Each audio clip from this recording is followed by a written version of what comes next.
Bonjour à toutes et à tous, j'espère que vous allez bien. Dans cette vidéo aujourd'hui, je vais vous parler d'un sujet qui me tient terriblement à cœur, c'est l'alimentation des bébés, des nourrissons, en tant que végétarien ou végétalien en fait. Il faut savoir que votre bébé peut être en parfaite santé avec l'alimentation végétalienne. Il y a plein d'écrits qui s'accordent là-dessus, il y a des organismes quand même mondiaux qui le reconnaissent. Je pense à l'Organisation mondiale pour la santé ou à d'autres institutions d'ailleurs dans différents pays. En France, ça commence à venir, à se développer, donc on garde confiance. Et bien sûr, il y a plein d'écrits, plein de livres qui peuvent vous accompagner. Alors, pour ma part, j'ai été confrontée un peu à cette question de est-ce que mon enfant pourra être végétalien ou végétarien, sachant que son papa était omnivore et son frère et sa sœur aussi. Donc ça a été un débat, bien sûr. Et au final, grâce à toutes mes recherches, grâce à on va dire, les contacts aussi que j'ai avec des professionnels de santé, je pense principalement à la naturopathe qui nous accompagne.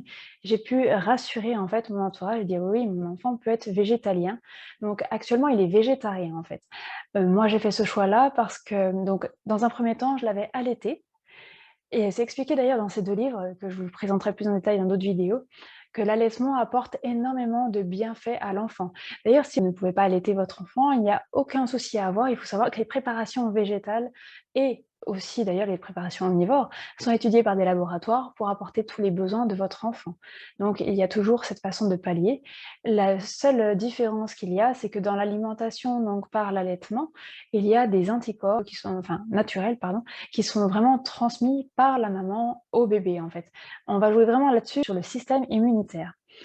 Donc dans ces 2 livres, ils en parlent vraiment de cette différence entre l'alimentation par le lait maternel et le lait infantile, donc les préparations et aussi ensuite la diversification à mener pour son enfant parce qu'il y a des étapes à respecter.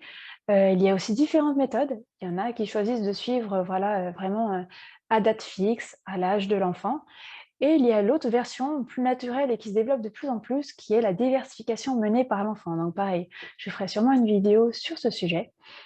Donc il faut savoir que votre enfant saura vous faire comprendre s'il a besoin de quelque chose, s'il manque de quelque chose. Alors soit par son attitude, soit par la réaction de son corps, mais bon, il y a peu de chances que votre enfant ait des carences si vous lui apportez donc les biberons, principalement puisqu'au début l'alimentation est exclusivement faite de biberons, ou alors d'allaitement, encore une fois, tout dépend si vous tirez votre lait ou pas.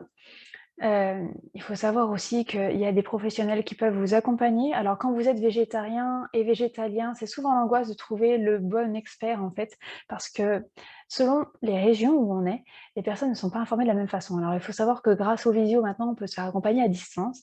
Alors je vais encore vous parler de mon exemple, c'est que moi la nutritionniste qui nous suit, mon fils et moi, est basée à Lyon alors que moi je suis dans le nord de la Côte d'Or, donc au nord de Dijon.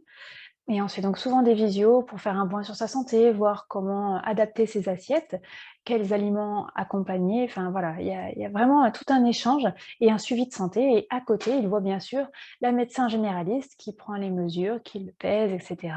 et qui fait son suivi plus au niveau du coup des vaccinations et des choses comme ça. Vaste débat d'ailleurs, ça aussi.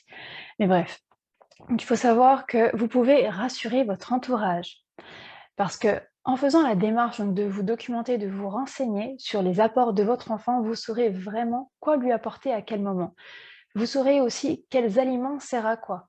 Moi, j'ai eu souvent le cas où on m'a dit: «Ouais, mais il y aura des carences et tout». Alors des carences dans le monde et surtout dans le pays dans lequel on vit, on a une chance incroyable et formidable d'avoir autant d'aliments à notre disposition, des aliments qui viennent du monde entier d'ailleurs. Donc il y a vraiment peu de chances d'avoir des carences si on suit les conseils et les bases. Donc les bases, c'est bien sûr du lait, donc que ce soit du lait maternel ou du lait infantile. Pour les véganes, on peut donner un complément à son enfant, donc un quart de vitamine B12, comme c'est préconisé donc, dans le livre BBVG, ou alors un demi-comprimé préconisé d'en nourrir son enfant. Ça dépend vraiment.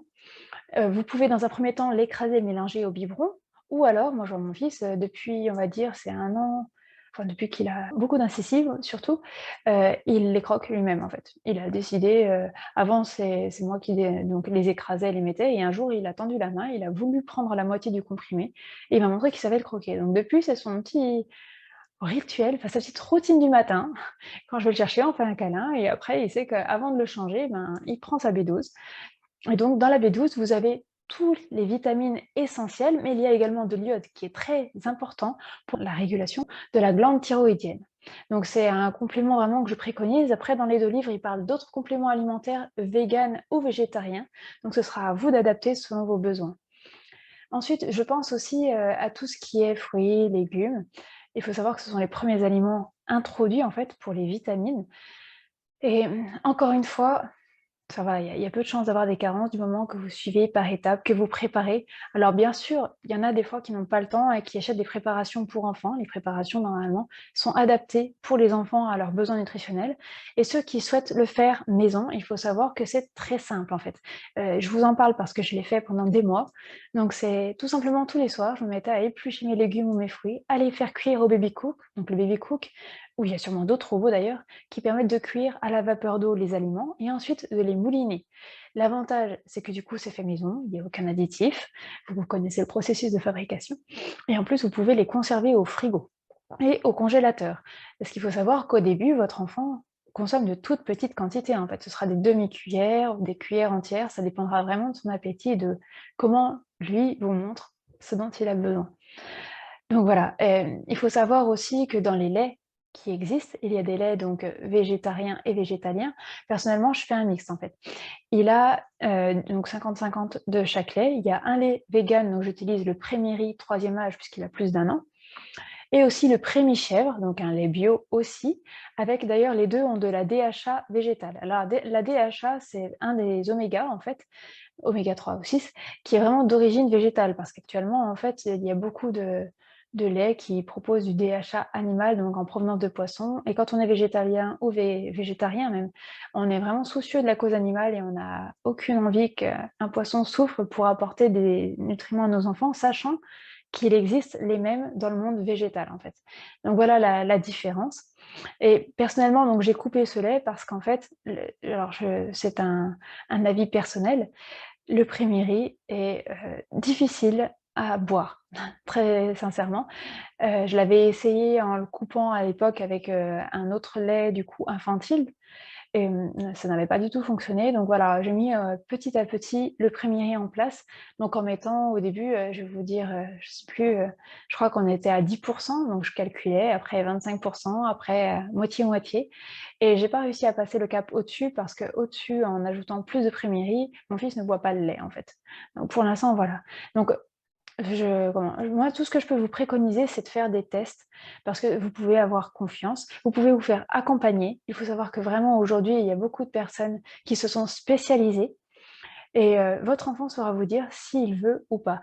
Ne vous jetez pas la pierre si toutefois vous, vous êtes végétalien et que votre fils est végétarien. Parce qu'il faut savoir que comme ça, votre fils, en fait, sera adapté au monde extérieur. Parce que quand vous le confiez chez, tata, tonton, papy, mamie et que vous êtes absent, vous allez leur donner vos consignes d'alimentation, mais certains ne l'écouteront pas forcément. Donc au moins, votre fils sera adapté et évitera du coup un choc ou un risque vraiment dans son organisme parce qu'il n'est pas habitué d'être, en contact avec des aliments. Toutefois, moi personnellement, c'est tolérance zéro sur la viande, le poisson, ça c'est hors de question. Je fais confiance aux personnes à qui j'en ai parlé, je leur ai expliqué le pourquoi. Ça, c'est important aussi de leur dire: «Pourquoi mon fils ne mange pas de viande?» ou ma fille d'ailleurs, ni de poisson. Tout simplement parce que les protéines, on les retrouve dans les végétaux en fait. Et qu'initialement, pour par exemple les animaux d'élevage, en fait, ils nous fournissent des protéines parce qu'ils mangent des végétaux en fait. C'est aucunement présent naturellement dans leur organisme. Et pour la B12, vous pouvez avoir aussi le discours que la B12, soit on l'avale nous-mêmes dans un complément alimentaire, soit on donne un complément alimentaire à l'animal que l'on va manger. Donc la différence se joue là-dessus en fait. Et les personnes n'en ont pas conscience. La plupart des omnivores mangent de la viande, mais ils ne savent même pas pourquoi. Beaucoup composent leur assiette juste pour manger, se faire plaisir, mais sans se soucier de la santé, de quoi est utile, pour quel organe ou quelle fonction dans mon métabolisme en fait. Donc voilà, pardon, je suis rentrée un peu dans les détails. Si vous avez des questions ou alors, des partages d'expériences, comme d'habitude, vous pouvez laisser un commentaire.